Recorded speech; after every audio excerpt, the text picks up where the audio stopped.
Le grand direct de l'actu avec Jean-Marc Morandini. C'est un livre explosif et qu'il faut lire. Il est signé Christophe Brusset. Ça s'appelle Vous êtes fou d'avaler ça, un livre qui paraît chez Flammarion Document. Christophe Brusset, bonjour. Bonjour. Merci d'être en direct avec nous sur Europe 1. D'abord, je voudrais citer quelques exemples de ce qu'on voit dans votre livre. Ensuite, vous allez nous expliquer pourquoi. Vous parlez de crêpes, d'escargots, d'escargots de moutarde qui proviennent en réalité de Chine et non pas de France, de piments indiens remplis de crottes de souris, de pâte d'amande sans amande, de confiture de fraises sans fraises, de mayonnaise, de ketchup, de sauce béarnaise recyclée. Finalement, c'est pour nous dégoûter. Non, pas du tout. Au départ, c'était un petit peu une blague. C'était un recueil de souvenirs. Donc, tout ce que je raconte dans le livre est vrai. Vous êtes ancien cadre de l'agroalimentaire? Oui, 20 ans d'expérience, ingénieur agroalimentaire, et puis ensuite ingénieur production, trader et acheteur. Tout ce que vous racontez, vous l'avez vu? Je l'ai vu et je l'ai vécu. Ça veut dire que vous savez aujourd'hui ce qu'on mange vraiment quand on va acheter de la nourriture dans les supermarchés par exemple, et vous nous dites en gros, on vous roule, on vous arnaque. Disons que j'ai eu la chance de travailler pour certaines entreprises avec une moralité un petit peu douteuse. Ceci dit, il faut quand même bien avoir conscience que la plupart des entreprises travaillent bien, heureusement. C'est pas le sentiment qu'on a quand on lit le livre quand même. Le livre fait peur. Non, il faut savoir qu'en fait, en France ou en Europe, on est, on va dire, premier de la classe mondiaux au niveau de la qualité de l'agroalimentaire. C'est vrai. Ceci dit, c'est pas parce qu'on est les moins mauvais qu'on doit pas s'améliorer. Un exemple, vous avez donné une interview à Elle, par exemple, et vous dites jamais, même sous la torture, je ne mangerai de steak haché de supermarché. Or, on mange tous des steaks hachés de supermarché, sauf les végétariens, bien sûr. Mais voilà, on en a tous mangé. Pourquoi vous n'en mangeriez jamais? Parce que j'ai pas confiance dans la qualité, parce que la plupart des fraudes et des scandales alimentaires touchent en réalité les produits bas de gamme et les produits premier prix. Mais il y a quoi dans ces steaks hachés? Parce que vous avez des déchets, vous avez des minerais de viande, vous avez... C'est quoi des minerais de viande? C'est tout ce qui est viande séparée mécaniquement, c'est-à-dire en fait c'est de la, vulgairement, ce qu'on appelle de la raclure d'os. Donc pour récupérer les derniers fragments de viande accrochés à l'os, on les frotte avec des espèces de vis sans fin métalliques qui récupèrent une bonne partie de l'os et du cartilage. Vous parlez de cartilage, vous parlez de tissu conjonctif, de matière fécale? Bien sûr. Mais en fait, toutes ces informations-là, c'est soit du vécu, soit des informations que j'ai pu récupérer dans des journaux. Non, mais il y a des contrôles en France quand même. Enfin, quand on achète un steak haché, vous dites il y a des matières fécales là-dedans. Il y a des contrôles sanitaires en France. Oui, mais justement, quand on parle d'analyse et de contrôle, il faut bien savoir que l'analyse vous n'avez pas d'analyse qui vous dise, voilà, j'ai X% de matière fécale dans le produit. Ça n'existe pas. Il faut des marqueurs de ces matières fécales, comme par exemple, des bactéries de l'intestin. Donc ça, vous êtes certain qu'on mange ça quand on achète un steak de supermarché? Pas à 100%, mais il y a des risques, oui. Et surtout sur les produits les moins chers. Qu'est-ce qu'il faut éviter à tout prix? Il faut éviter à tout prix... Moi, j'ai une dent particulière contre les produits chinois, donc puisque j'en ai acheté beaucoup pendant des années, donc évitez un maximum les produits chinois. Le problème, c'est que très souvent, on vous masque l'origine. En règle générale, on vous met pas que le produit vient de Chine. Évitez les produits qui comportent des additifs à profusion. Mais la moutarde de Dijon, par exemple. Alors, la moutarde de Dijon, c'est une recette. Donc, il faut savoir que le produit peut venir de n'importe où dans le monde du moment qu'on respecte la recette de la moutarde de Dijon. Donc, ça vient pas forcément de Dijon. En général, c'est même pas de Dijon. En règle générale, non. Les escargots de Bourgogne? Ça vient en général de Turquie ou des pays de l'Est. Non, escargot de Bourgogne, c'est une variété, c'est un nom d'espèce. Elixpomacia pour les intéressés. Mais comment, par exemple, vous parlez aussi de confiture de fraises sans fraises? Comment c'est possible? C'est facile, hein, la recette, si vous la voulez pour l'expérimenter, c'est du jus de sureau concentré, sirop de glucose fructose, pectine, gélifiant, acidifiant, un arôme fraise et puis des akènes de fraises, donc des petites graines de fraises que vous pouvez acheter en Italie. Et on a le droit d'appeler ça confiture de fraises? On n'a pas le droit, ça n'en est pas, mais j'ai connu des entreprises qui le faisaient. Quand vous nous parlez, par exemple, également de piments indiens remplis de crottes de souris, là aussi, on se dit il y a des contrôles. Mais des contrôles sur quoi? Sur le contenu, sur ce qu'on nous vend. Oui, on va vous contrôler le produit en vous disant bon ok, dans ce produit-là il y a X% de protéines, X% de matière étrangère non identifiée. Et les crottes de souris seront dans cette matière non étrangère non identifiée. Mais on peut pas vous dire exactement ce que c'est. Comment voulez-vous? Vous nous dites qu'il faut éviter également le fromage des supermarchés.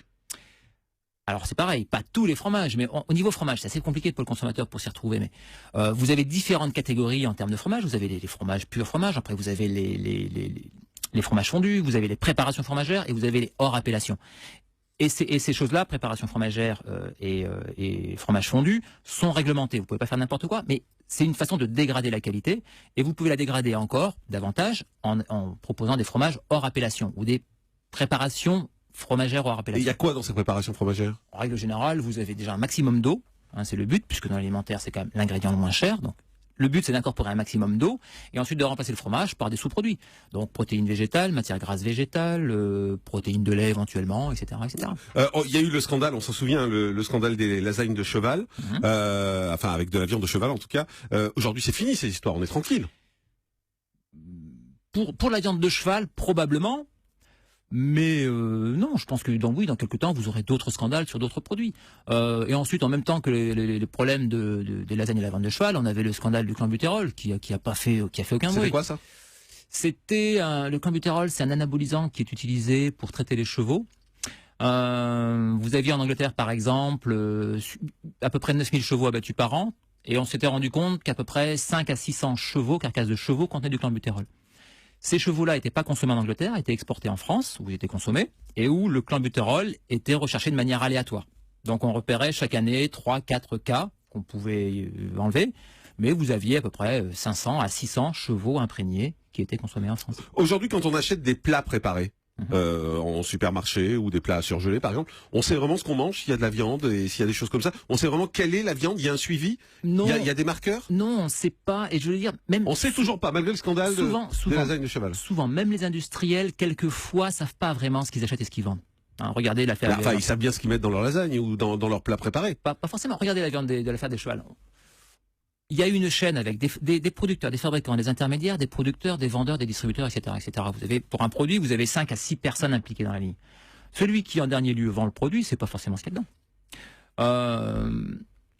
Par exemple, vous avez dernièrement, moi j'ai vu peut-être la semaine dernière, une étude du SNCE, Syndicat national du commerce extérieur des produits surgelés et congelés. Ils ont fait une étude pour voir à peu près quelle était sur le marché français la qualité des filets de poisson surgelés.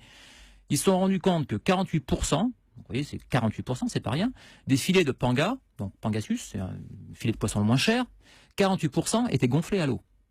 Bon. C'est pas très grave, à la limite, c'est de l'eau. Bah oui, mais enfin bon, en tant que consommateur, vous payez l'eau au prix du poisson. Ouais. Oui, mais c'est une fraude. C'est une fraude, d'accord. 48, enfin, vous voyez, si on m'avait dit 1 ou 2%, j'aurais dit bon bah ok, c'est voilà. Mais 48%, quasiment 1 sur 2, qui peut l'ignorer et pourquoi on fait rien? Vous mangez quoi, vous? Je mange beaucoup de produits bruts. Hein, donc les pommes des fruits et légumes que j'achète, des poissons, viande qu'on cuisine, donc beaucoup de cuisine, des produits bio, parce que c'est vrai que je peux me le permettre, donc voilà. Ouais. Vous n'achetez jamais de produits préparés? Je vais pas dire de bêtises, mais de ma vie, je crois n'avoir jamais acheté de lasagne, hachis parmentier, ce genre de choses. Non. Parce que vous ne faites pas confiance? Parce que je fais pas confiance, parce que je sais comment c'est fabriqué, parce que je sais ce qu'on met dedans. Mais on met quoi dedans? On met des sous-produits, on met des produits pas chers, on met des additifs, on met voilà tous ces produits-là que j'ai pas envie d'ingérer et que j'ai pas envie de donner à ma famille. Et vous dites aux gens n'achetez plus ces produits? Je dis aux gens, soyez vigilants, faites la part des choses, évitez les additifs, évitez certains produits, évitez par exemple dans les préparations à la vanille, la gousse de vanille épuisée, qui est un poison et qui est un déchet. C'est quoi la gousse de vanille épuisée? C'est marqué sur l'étiquette. La gousse de vanille épuisée, c'est le déchet qui reste une fois qu'on a extrait l'arôme de la vanille.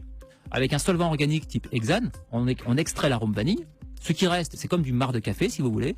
Et ben, on se sert de ce produit-là, qui contient souvent des traces de solvants cancérigènes, et on s'en sert pour faire des petits grains noirs de vanille qu'on voit dans les crèmes glacées ou dans les yaourts. Voilà, le livre s'appelle « Vous êtes fou d'avaler ça ». Juste avant midi, effectivement, ça méritait un gros coup de gueule sur Europe 1. C'est un industriel de l'agroalimentaire qui dénonce. C'est signé donc Christophe Brusset, c'est paru chez Flammarion Documents. Merci d'avoir été avec nous ce matin sur Europe 1.